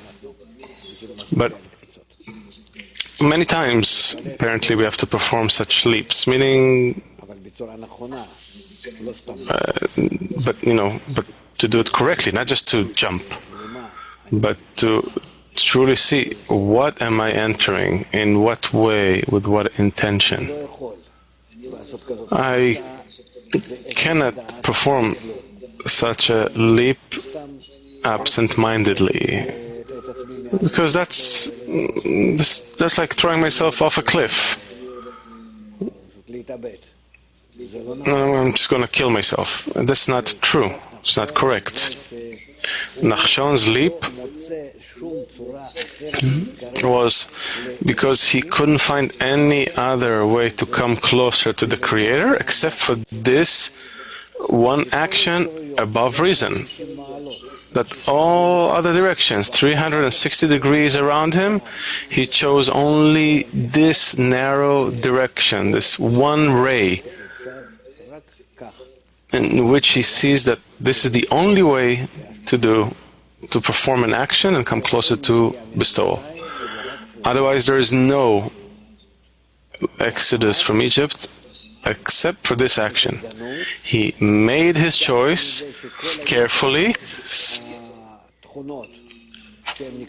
specifically when all the other attributes called his friends said, no, we can't do it, no, we're not going to be able to, and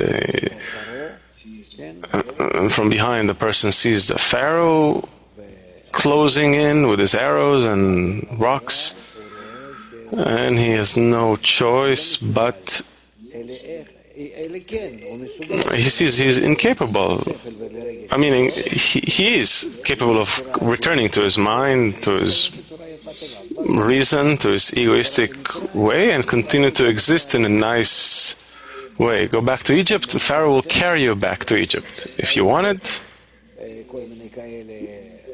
all those different people come to you and say, well, what's happening with you? Let's say they come to a Koka. What's happening with you? Where are you? Come to us. Everything is fine. And so on and so forth. Why do you have to do this? What are you doing this? The Bnei Baruch. What? Be like the rest of us, like a normal person. We're going to have a good time. It's written, and he lived in them and did not die in them.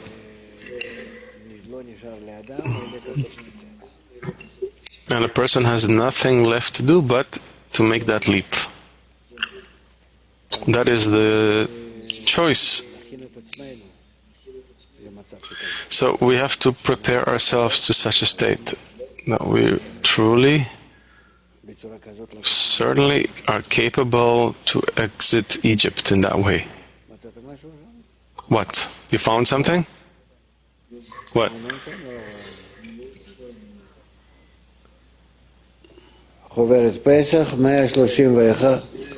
עמוד 31. Passover, page 31, עמוד 31, זוהר לעם, פרשת Page בשלח, 31, Zohar for all, Beshalach, עוד קע"ח, טור א', עוד קע"ח, עמוד 30. and 178. בשעה שישראל חנו על הים, At the time in which Israel camped by the sea, they saw the many מלמעלה ומלמטה. battling, and they saw in all the camps from above. And they all came in assembly, in a multitude above them, upon Israel. Israel began with the prayers from a cry. בשעה 179. At that time where Israel was converged with all this despair around them, they saw the waves rising, and after them, all those who were in charge and all the camps of Egypt, and above upon them were several people who started screaming upon the Creator. Then it is written, and the Creator said to Moses, "What would you cry upon to me? Eli, my God, is Zeranpin, for everything depends on Atik." At that time, Atik was revealed, and the desire was found in all the upper worlds, and then the light of all illuminated. It is known that the wisdom of the Egyptians was on the left side. It is the big crocodile that is in the Nile. And this wisdom has a root in Binah, Varchanpin, which came out of his head. And to the breaking open of the Red Sea and to drown the Egyptians, first we needed to carry out a nullification of the sanctity in Arichanpin. And this could not happen other than with the root of Atik, which is the root of all. And this is what is said, "What would you cry out to me? Everything depends on Atik. For its great light can nullify the root of Egyptian that is in Binah of Arichanpin, as a candle will be cancelled before a flame, because its light nullifies before everything. And this is at its time the high root of the Egyptians." As if the light has to come from the 50th gate to light on the 49th gates of impurity, and then the exit happens. 181. And then when everything illuminated together, because the light of Atik, though it is Chasadim that is covered, with all that includes within it also the light of Chokhmah. For the Chokhmah that's in Arichanpin is received from it necessarily. And hence the Chasadim in Atik are more important than the Chokhmah of Atik, and are considered as included in it. And the Chokhmah and the Chasadim illuminate together in it. Hence the sea made the upper laws to drown the Egyptians and to save Israel. For they were given in their hands the uppers and the lowers. And that's why it is written that my son, my livelihood, and my nourishment is all before the Creator, just like the opening of the Red Sea. Because the opening of the Red Sea depends on Atik. 182. There is one deer in the land, and the Creator does everything for it. At the time that it cries, the Creator hears her torment and receives it, everything for her. And when the world needs mercy for the water, it gives the voices. And the Creator hears them all, and then the Creator has mercy on the world, just as it is written, "As a deer you will kill on the firmaments of the water." And just as it is locked on all the sides and puts her head between her knees and cries out and raises voices, and the Creator has mercy upon her and invites to her one serpent that bites her private and puts on her spot, and she gives birth immediately. This matter is not asked or should be tried before the Creator. ראה ישראל את מצרים, 184. And the Creator saw Egypt dead. את השר הממונה, He saw them, the Creator, the ministers in charge of the Egyptians, as he brought him through the river Dinu, which was in the upper part of the upper sea, Malchut, dead. After all, there is no death in Malachim, for they brought him through in his government. He was considered dead.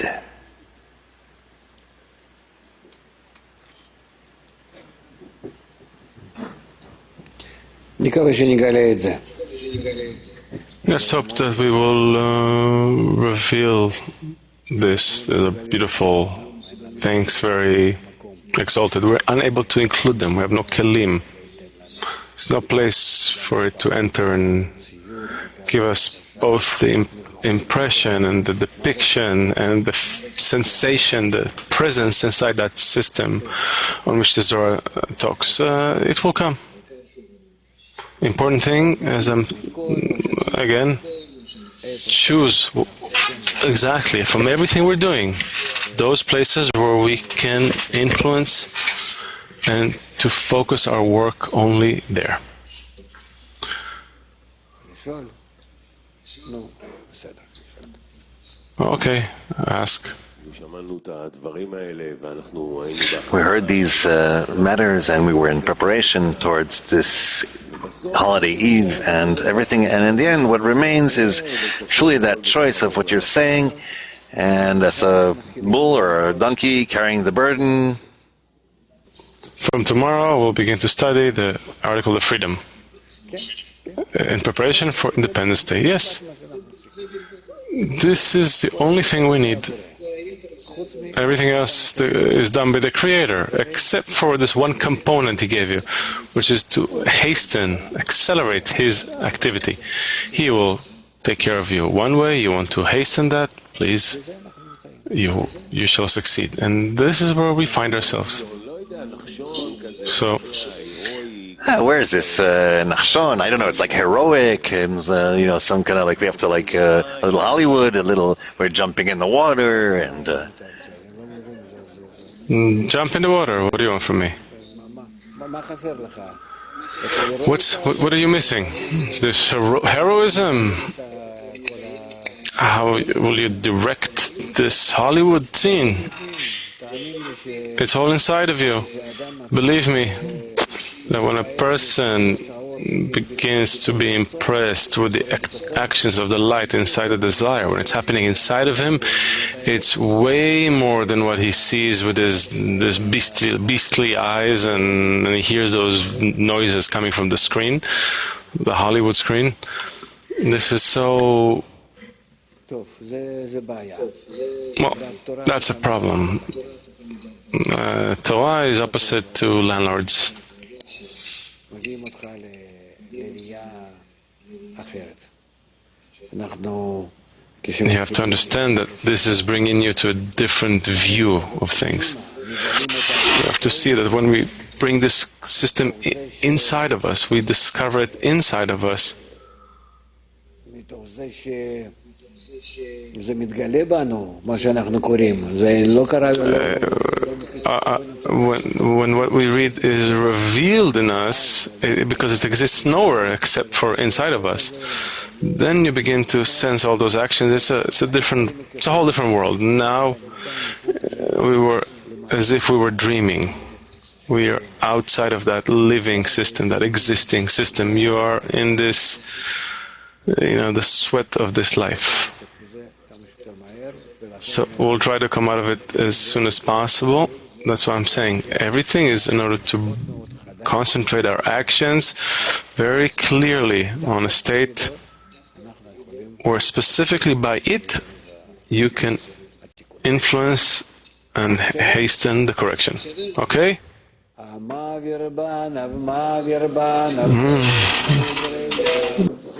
מעביר בה בין גזרי ים סוף את רודפיהם ואת שונאיהם בתומותי בה את רודפיהם ואת שונאיהם בתומותי בה ראו בניו גבורתו, שפכו ועוד לשמו. ראו בניו גבורתו, שפכו ועוד לשמו. המעביר בניו בין גזרי ים סוף. מעביר בניו בין גזרי ים סוף. את רודפיהם ואת שונאיהם בתומות טיבה. את רודפיהם ואת שונאיהם בתומות טיבה. ראו בניו גבורתו, שפכו ועוד לשמו. ראו בניו גבורתו, שפכו ועוד לשמו. לה לה לה לה לה לה לה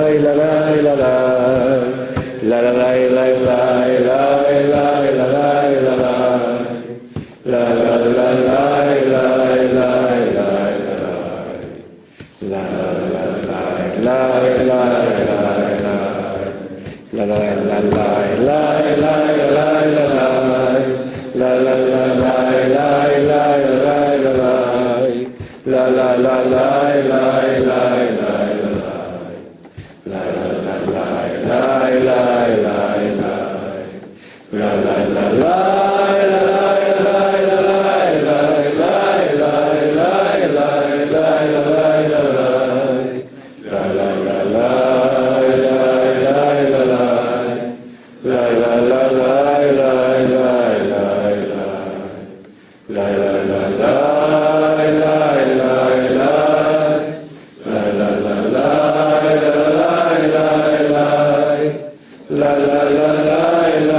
הסדרן. The usher. Tomorrow, preparation to the morning lesson at 8 o'clock, prayer at 10:15, meal at 10:45. Tomorrow, preparation for the lesson at 8, prayer at 10:15, and the meal will be at 10:45. The gallery will be open during the morning lesson from 8 o'clock for mothers and children, children till 12. We're reminding you we're in holidays. You can light from fire to fire. There's also outside on the ramp. Food remains downstairs. You can take it home. People who are on duties for tables will meet by the stage with Rav, with Gabi Atzias. All the cups to the garbage, books back to their places. At 8, preparation for lesson, L'chaim B'nei Baruch.